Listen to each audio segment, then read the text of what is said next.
makes you so sick at heart that you can't take part. You can't even passively take part. Hello and welcome to another daily update on the Russian-Ukraine war. Not much to report in the last 24 hours. There seems to be an intensification of the fighting in some regions, but no major change in the strategic situation. Ukraine is still holding on pretty well, still inflicting some pretty serious losses on Russian units. Russian units, of course, still on the advance in some areas, notably the southern front, which I keep repeating is probably the most important one. So I'm going to explain what's going on. And first, the good news is the iLive UA map is back online, which is great. I find this website really, really useful. And there's just a few issues here. It's not showing the Russian advance or the territory captured in the area north of Crimea. I don't know if this is a bit of a bug in the system, but a good part of this is occupied by Russia, so it should be shaded red. The rest more, and also the part north of Kiev is also not shaded, so there must be a few gremlins in the code, but so yeah, it's not showing really the extent of Russian advances. The rest seem kind of accurate, although they look remarkably similar to the ones that existed before it went down yesterday, because it was down for most of the day. So I don't know if they've been updating the shaded bits.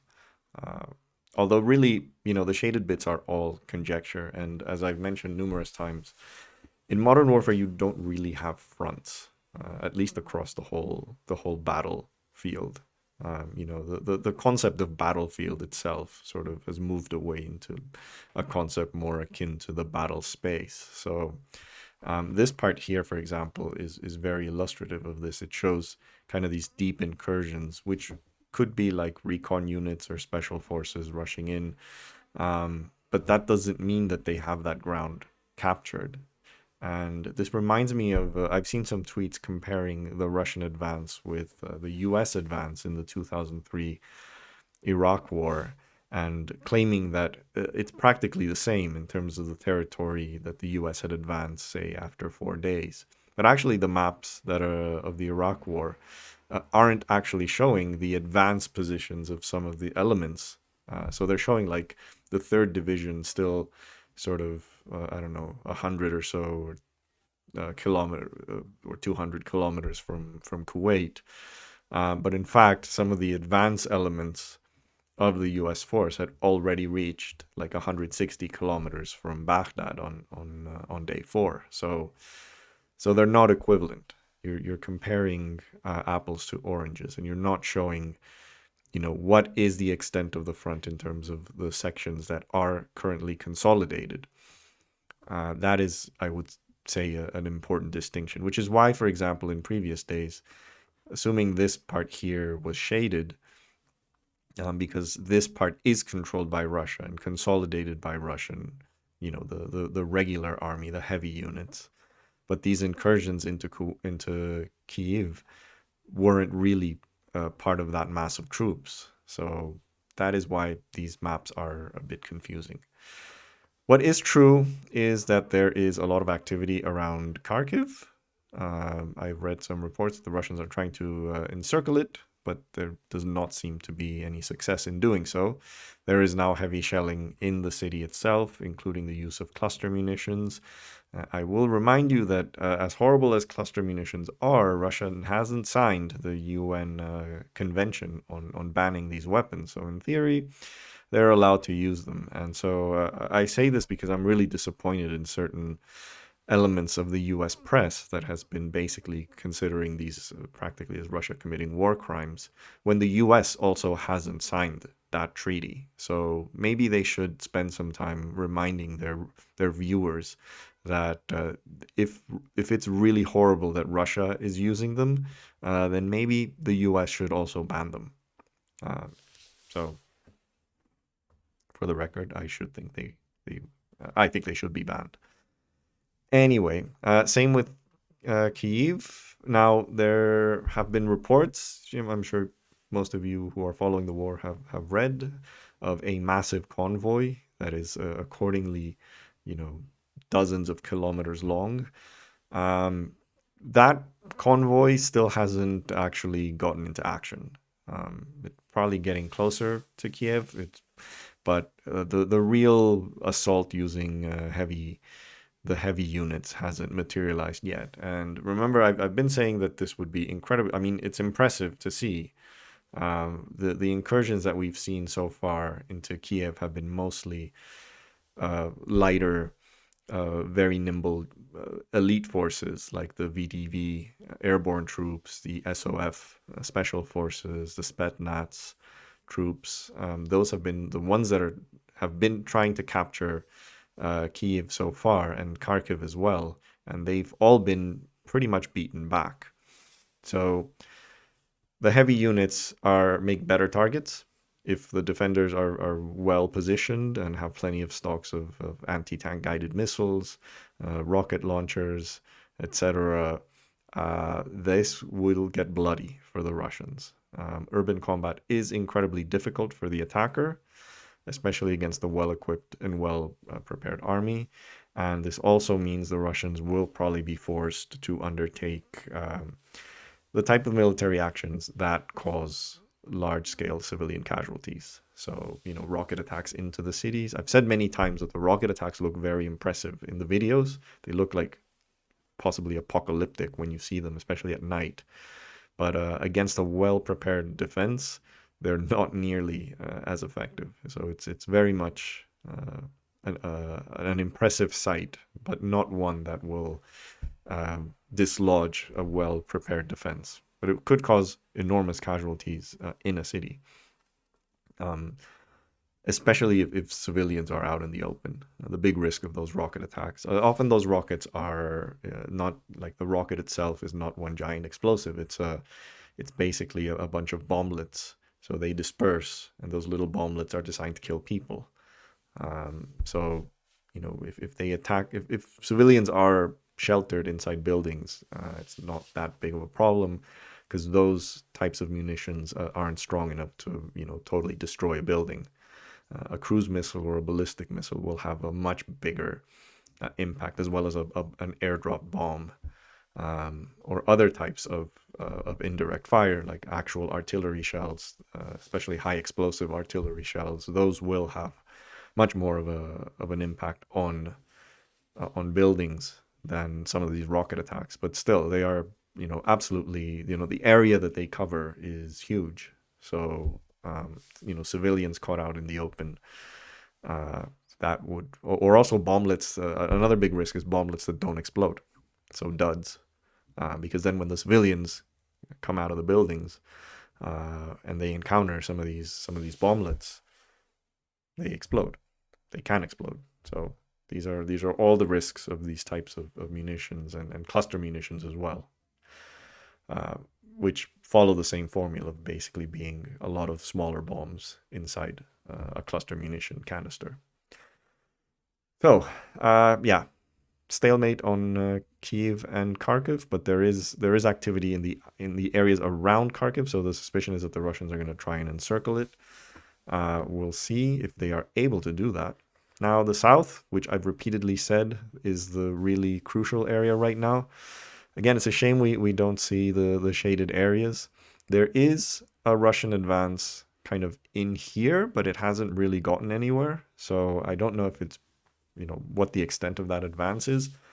What it does seem is that they're attacking Kherson, which they captured on the first day of the war, and then the Ukrainians recaptured it on the 25th, and it's been in Ukrainian hands since. So it seems that they're attacking it from the west bank of the, well, yeah, you can see it here, from the west bank of the Dnieper. I've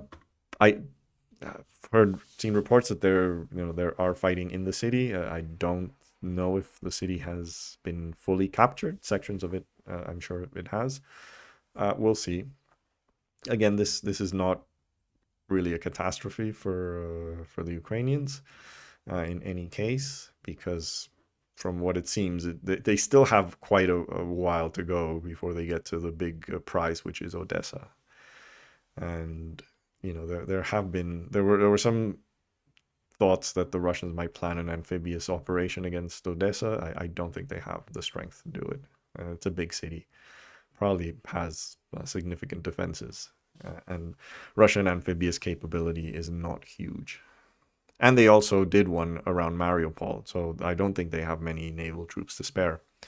So on this side, there has been reports of shelling at Mariupol, so definitely there are Russian troops in the outskirts, and there was a naval landing somewhere around here. I don't know exactly where.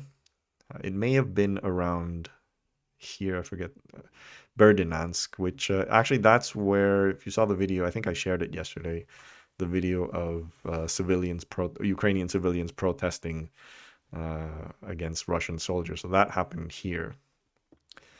And there are some reports of sort of sporadic fighting outside Zaporizhzhia. I'm not pronouncing this well. I'm sure. Apologies. Zaporizhzhia. I'm not even gonna try. Sorry, Ukrainians. I need to practice. Yeah, nothing much on the Donbass front. Yeah, that's kind of the update. So big things to watch for the next 24 hours. Again, see how it goes here. Will the Russians attempt a full-on assault on Mariupol? Do they have the strength to do that? That is what will happen at Kherson. And yeah, what is that big armored column gonna do? Are they gonna try an assault on Kiev? Are they going to try and do it at night? Are they going to wait until the day? Will their logistics hold up? Will the Russian economy hold up every day? Apparently, the war is costing them $20 billion. This is not a war that they're gonna be able to afford fighting indefinitely at this scale. So something's got to give. Either they continue prosecuting the war at a much lower intensity, which will benefit the Ukrainians, of course, especially the more weapons that they get from NATO, or they go bankrupt. So I made another daring call, for those of you who follow me on Twitter, on the 25th, barely a day and a half, like 36 hours after the war started, I made a prediction, a very daring prediction on Twitter that said, if by the end of the day the Russians hadn't achieved a breakthrough, they lost, or at least they didn't win. Win by this their political objective of subduing Ukraine, installing a puppet regime, and whatever. I think that tweet is going to go down in history as incredibly accurate. At least certainly up to now, it's been accurate. That is not to say that the risk of that tweet turning true is 100%. I've never argued that it's 100%. I just, when I tweeted that, it was my impression that the odds of that happening were higher than the odds of it not happening. So maybe 60% that it was going to go true, 40% that it wasn't. Right now, I think my confidence in that tweet is higher. I would say it's maybe 70%. So I'm confident. I'm predicting like a 70% chance of a Ukrainian victory. If Russia decides to undertake this massive assault against Kiev and there is no further advance that changes the strategic situation in the south in the next couple of days, I'm going to be 95% confident of that tweet. And I also tweeted that I think by the end of the week we might have a ceasefire. I see a very high probability of this because if the Russians attempt their big push and fail, they do not have much more to go with. There is no way they're going to achieve a breakthrough if this war is prolonged. Every day that passes that Ukraine hangs on is tilts the tides of war in their favor.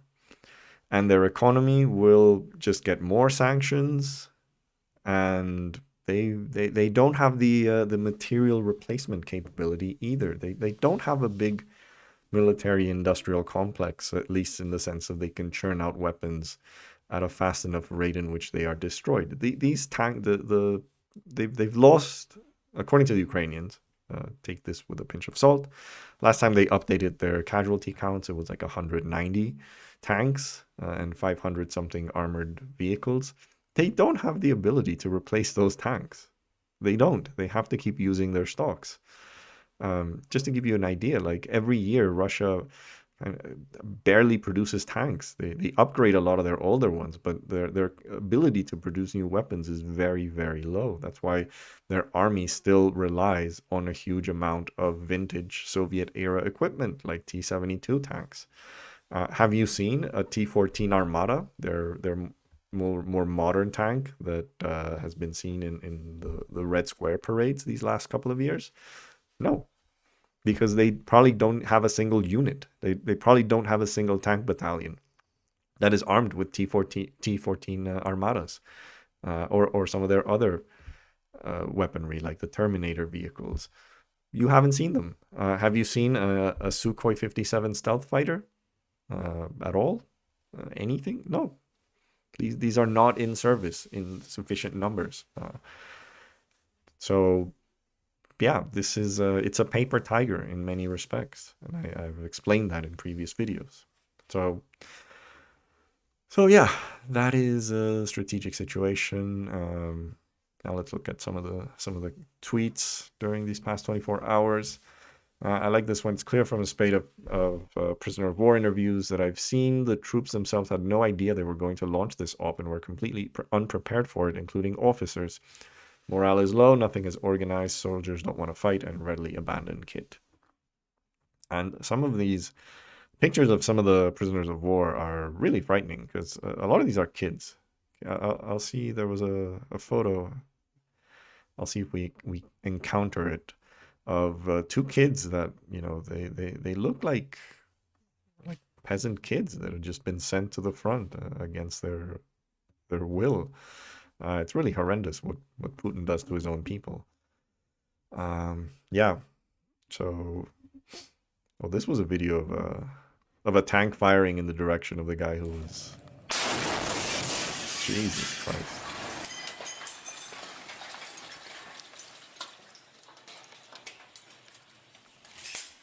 Now, to be fair, a tank round against a hardened structure like an apartment building, assuming it's an anti-tank round, there's not much in terms of an explosive because tank rounds aren't explosive. They're kinetic rounds. That means they destroy other tanks through the sheer kinetic energy of their impact.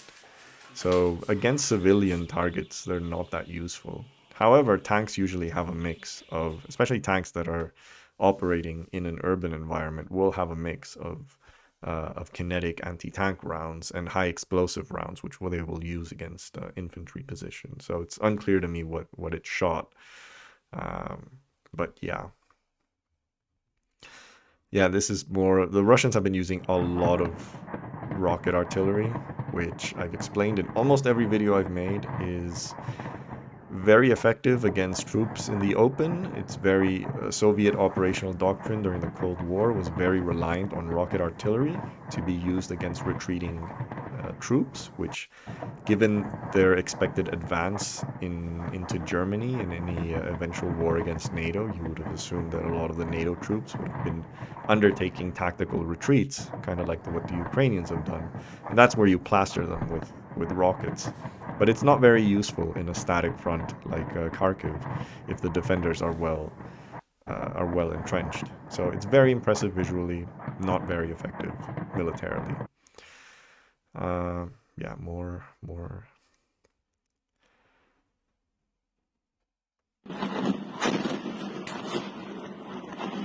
I mean, make no mistake, you don't want to be caught in the middle of a rocket barrage. That is for sure. Attacks on residential. I had mentioned that up to this moment, the Russian army had shown pretty decent restraint in terms of attacking civilian infrastructure. I think the gloves are off by now. I think that the type of assaults that you're seeing and you're going to see in the next couple of hours or days against cities like Kharkiv and Kyiv will involve more indiscriminate artillery attacks against civilian targets. So that is the nature of the type of offensive that they are preparing. This is no longer incursions by small elite troops that don't have much artillery support behind them, because it's all about speed. It's all about getting into the city, prodding the defenses, see what avenues and boulevards are not defended, go in as far as you can. The original intention was to basically capture the government quarter of Kyiv, possibly arrest or kill members of government. That failed spectacularly. Yeah, so combat in Kherson, where apparently it's snowing.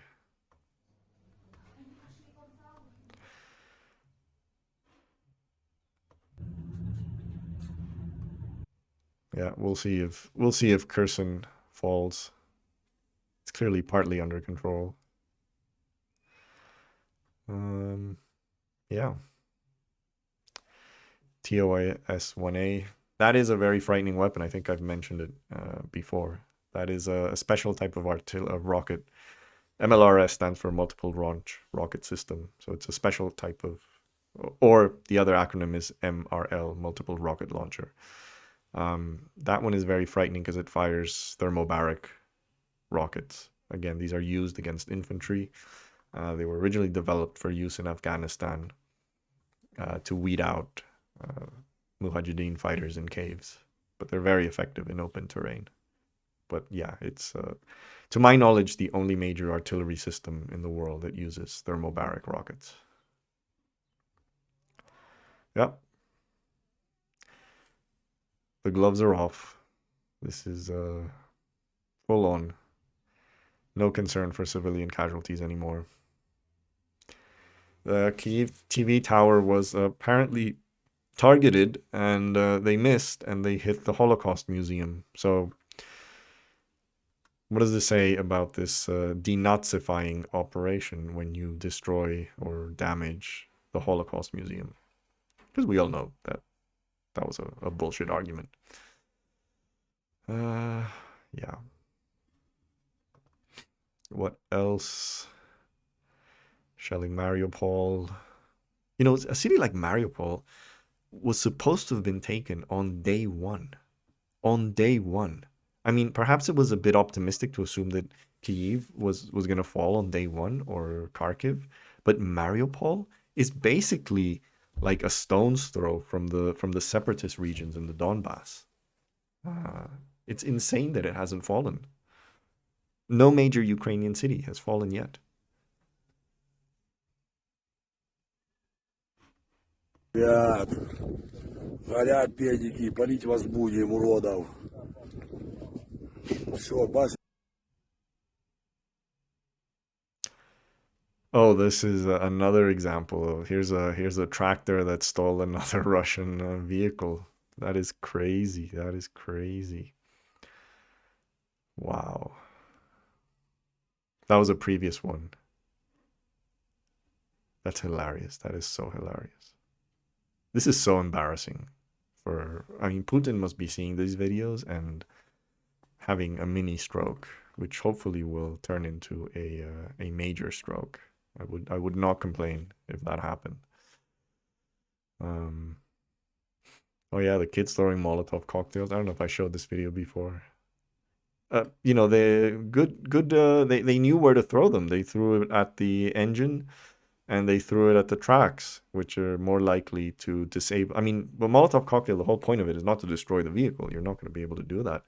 But the whole point of it is to disable some part of it so that it can't operate. So if you hit it in the engine, especially if the engine is running, then that's pretty catastrophic for it. But yeah, if you can disable the tracks, if you're throwing it at a tank, you want to try and throw it at the top of the tank where you have, for example, the vision slots, things like that. That works. That's the whole point. You want to disable it. You don't want to destroy it.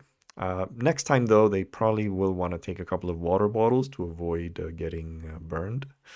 And some of my friends have mentioned, probably a bad idea to be driving in the direction of the vehicle. You probably want to throw it when you're, the other way, just in case it fires back.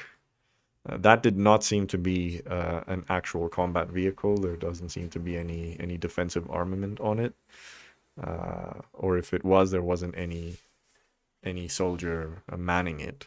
So it seemed safe, but yeah, that's the resistance. And it's so funny how, like, one of the weirdest things about this war is how you're seeing like columns of Russian tanks and vehicles, and they're just like civilian cars passing. There's just no effort at all from the Russians to secure the immediate area of their operations. This is very bad, very, very bad. And like I said, if urban warfare starts to happen on a grand scale, they're gonna get fucked. They're gonna get fucked. Oh yeah, TikTok girl showing off her new armored vehicle. This is so funny. Теперь втыкаем обогатитель. Опа. Следующий у нас стартер. Все, завелся. Предохранители. Раз, два, три, четыре.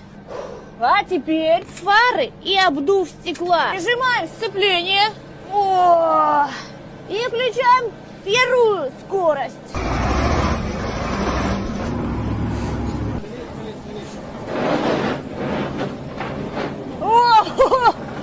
Если вдруг вам попадется... I can't get enough of this. I can't get enough of this. Yeah.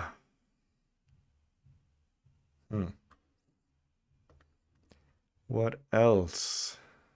Drone attacks. Yeah, the Russians have been really struggling to defend against the drone attacks. These are TB2 drones made in Turkey. They were supplied in some numbers before the war. I don't know if they're supplying them right now. Hopefully, yes, but then Erdogan and Putin share a lot in common, so I don't know if they want to really be involved too much. Yep, I think that's pretty much everything. Oh, this was a really good. I haven't seen the whole video, but this is. So the argument that, and I'm really glad that it's come out in Democracy Now, because this is one of the many anti-war sites that occasionally drifts into U.S. imperialism as the cause of everything. And I'm glad to see that their coverage of this conflict has been quite, they've been calling it for what it is. There's been a few videos a bit kind of dubious ones. But on the whole, they have been calling it out, unlike many other leftists.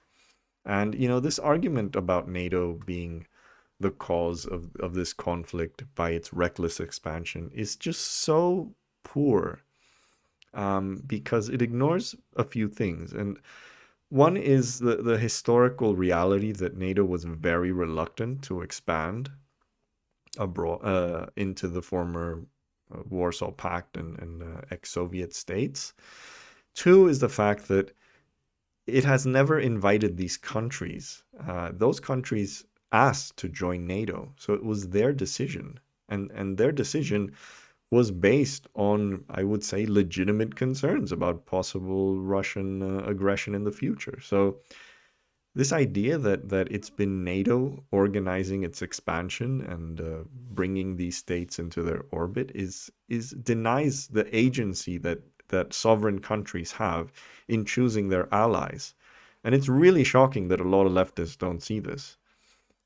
Because that implicitly recognizes Russia's right to have a sphere of influence, which is a case that is so unbelievable to hear it from a leftist, because that would basically justifies, the U.S. treating Latin America as its backyard.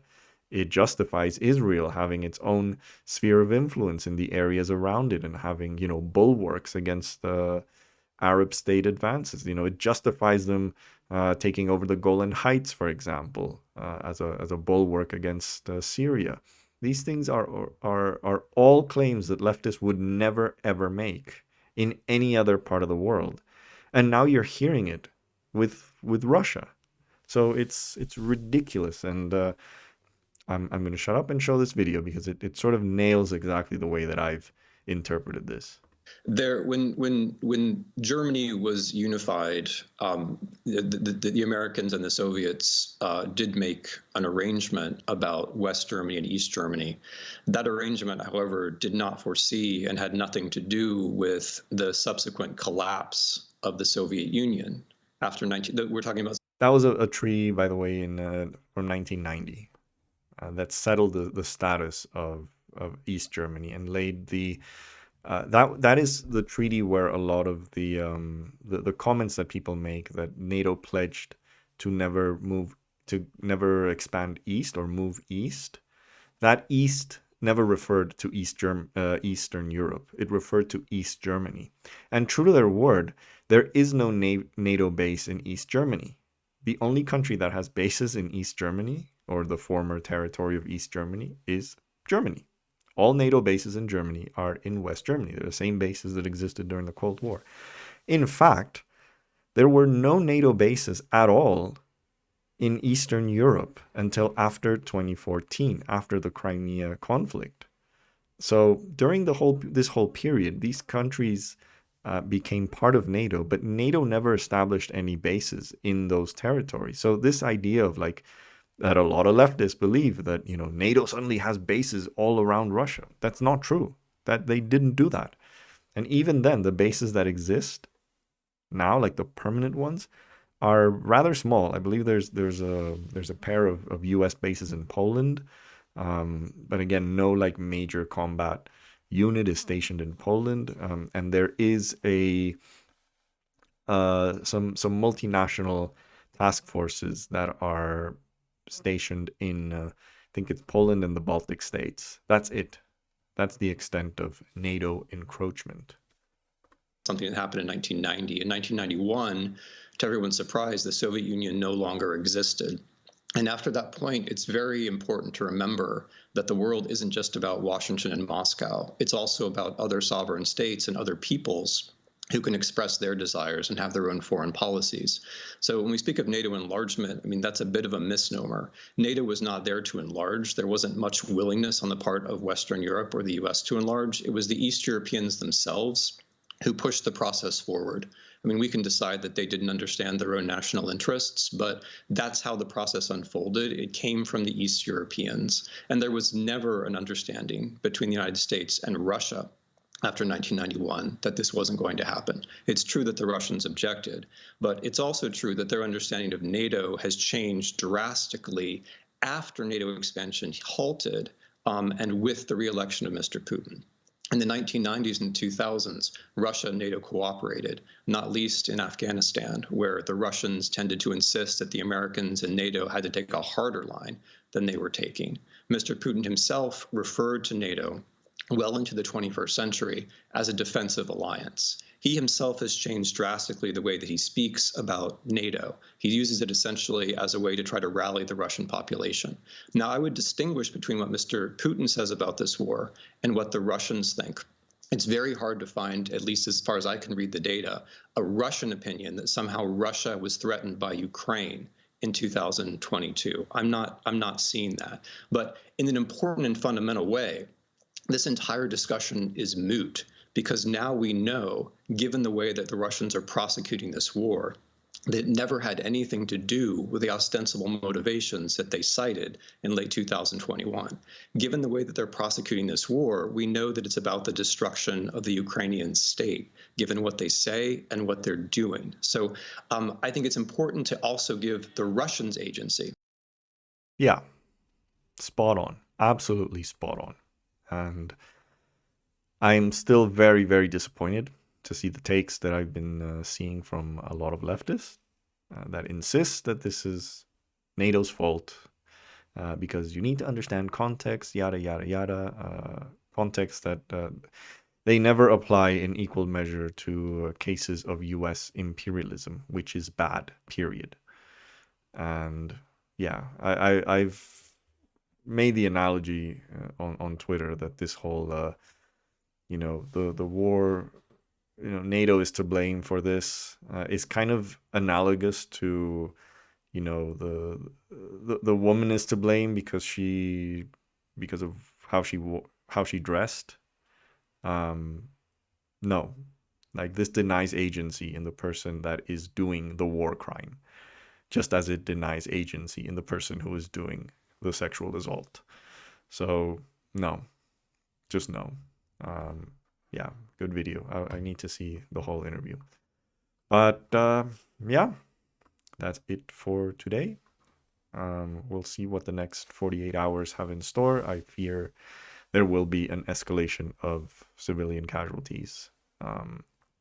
But I'm still confident in my prediction that Russia is not winning this war. We'll see. We'll see. I hope I'm not wrong. And on that note, if you like this video, please like, please share. Most importantly, please subscribe to the channel. And follow me on Twitter, because I'm retweeting a lot of other accounts who are sharing videos and other important bits about this conflict. Honestly, the media has been really bad at covering this.